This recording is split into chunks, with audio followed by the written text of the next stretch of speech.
Aled, a dwi yma i'ch helpu chi bori drwy wefan Prifysgol y Plant a'r dangosfwrdd. Felly, ar y pwynt hwn, dylech fod wedi derbyn eich enw, defnyddiwr a chyfrinair. Os nad ydych chi, rhaid i chi siarad gyda un o'r oedolion sydd yn gyfrifol am rhedag Prifysgol y Plant lle rydych chi. Os ydych chi wedi anghofio eich gyfrinair, peidiwch â poeni, maen nhw'n gallu ei ailosod i chi. Gallwch ddewis i weld y wefan drwy'n Saesneg neu'n Gymraeg. Cliciwch yma i ddewis eich iaith.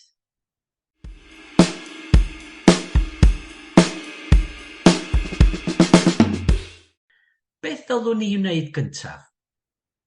Felly, rydych chi angen agor porwr a chwilio am Brifysgol y Plant neu ewch i www.childrensuniversity.co.uk. Ar y gornel dde uchaf, byddwch yn gweld adran mewn gofnodi. Cliciwch yma a mewn gofnodwch fel plentyn. Yna, rhowch eich enw defnyddiwr a chyfrinair ac wedyn cewch eich arwain at dangosfwrdd a fydd yn edrych yn debyg i hyn.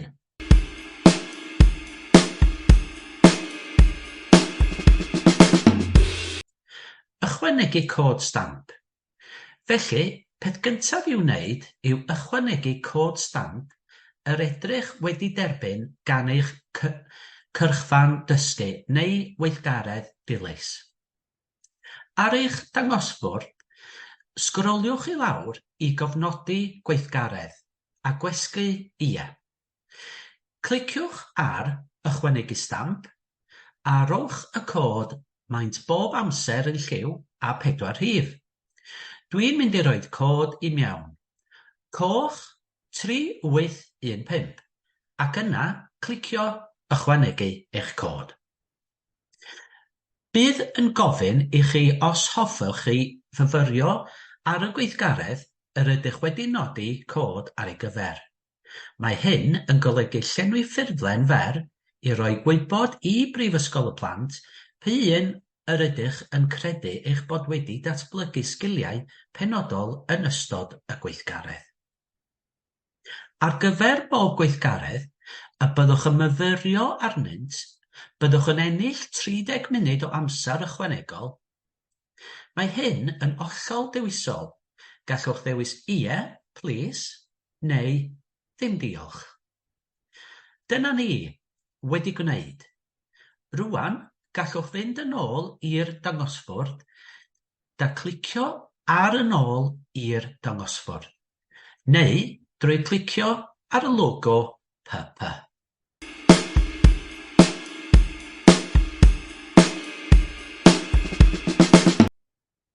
Nid oes gen I god stamp. Mae nodwedd newydd wedi cael ei hychwanegu i'r dangosfwrdd a gallwch gofnodi gweithgaredd heb cod stamp, ond mae ambell i reol ar gyfer hyn. I ddechrau, nodwch enw'r gweithgaredd. Ychwanegwch enw a lleoliad y gweithgaredd, mae hyn yn hollol bwysig.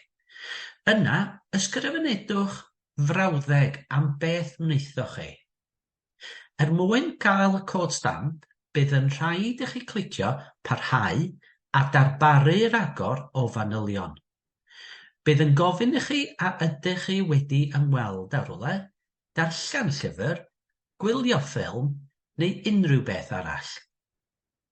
Dewiswch y categori perthnasol ac yna dewiswch y categori y mae'n addas ar ei gyfer. Gallwch ddewis o blith 16. Waith y byddwch wedi clicio nesaf, bydd yn gofyn i chi ddisgrifio'r lle, beth wnaethoch chi a beth ddysgoch chi. Mae'r cwestiwn nesaf yn gofyn a wnaethoch chi dalu am y gweithgaredd, ond peidiwch â poeni os nad ydych chi'n siŵr. Bydd yn gofyn i chi ddewis y sgiliau y gwnaethoch eu datblygu yn y gweithgaredd. Bydd angen i chi ysgrifennu pwt am bob sgil yr ydych wedi ei ddewis. Bydd yn gofyn i chi ddweud faint feithoch y gweithgaredd ei gymeryd. Y lleiafswm yw 1 awr a'r uchafswm y gallwch ei ddewis yw 3 awr. Unwaith y byddwch wedi gwneud hyn, dewiswch yn ôl i'r dangosfwrdd. Gair i'r gall. Os ydych chi'n ceisio ychwanegu codau stamp ar hap, byddwch yn ymwybodol fod staff a chydlwynwyr ardal yn gallu gweld y codau stamp ar eich cyfrif, ac os ydym ni'n credu eich bod wedi ychwanegu codau mewn ymdrech i dwyllio'r system, efallai gawch eich tynnu o'r gynllun yn gyfan gwbl. Ond gall ddamweniadau digwydd. Felly os ydych yn ychwanegu stamp ar gamgymeriad, ac os nad yw'n iawn, dywedwch wrth oedolyn.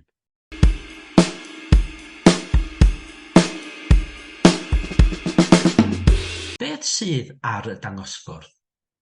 Felly, yn ôl i'ch dangosfwrdd, beth arall allwch chi wneud? Wel, gallwch weld faint o amser ydych wedi ennill hyd at hyn, gallwch weld pa lefal a faint o oriau sydd angen i chi eich gwblhau i gael eich tysysgrif nesaf. Yn bwysicach fyth, gallwch hefyd weld pa codau stamp rydych wedi ei ychwanegu yn ddiweddar drwy clicio ar y gyfnod dysgu. Cliciwch ar Gweld eich gweithgareddau i weld ar gyfer beth rydych wedi ennill amser, pa weithgareddau y gallwch fyfyrio arnynt a beth sydd wedi cael ei dderbyn.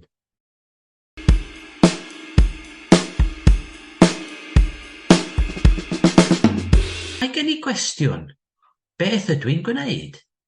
Cliciwch ar Gofyn cwestiwn a theipiwch y cwestiwn yn y bocs. Cofiwch ychwanegu gymaint o wybodaeth o phosibl mwyn helpu eich athro neu arweinydd grŵp roi ateb. Ni fyddent yn gallu cysylltu â chi drwy'r porth, ond byddent yn gallu siarad gyda chi am eich cwestiwn.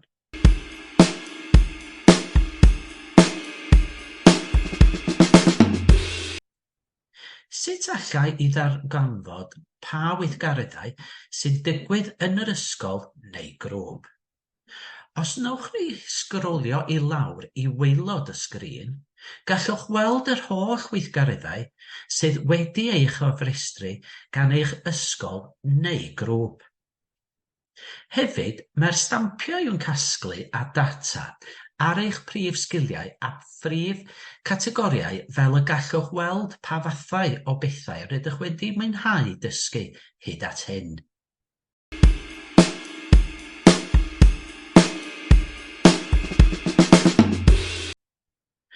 Sut allai ddod o hyd i weithgareddau gan y cyrchfannu dysgu?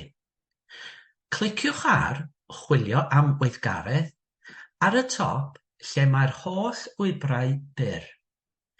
Gallwch ddod o hyd i weithgareddau sydd yn lleol, gweithgareddau ar-lein, neu gallwch chwilio gan ddefnyddio gair allweddol megis pêl-droed. Pa un bynnag rydych yn ei ddewis, gallwch hefyd nodi'r gweithgareddau yr hoffwch eu gweld drwy gyfnewid meini prawf chwilio. Gallwch ddewis lleoliad ac ar amser gweithgareddau, gweithgareddau yn eich grŵp oedran, a gallwch hyd yn oed dewis gweithgareddau sydd am ddim. Os ydych chi'n chwilio yn eich ardal, cofiwch ei drefnu yn ôl pellter. Gallwch hefyd drefnu yn ôl gweithgareddau cyfatebol ac enw hefyd.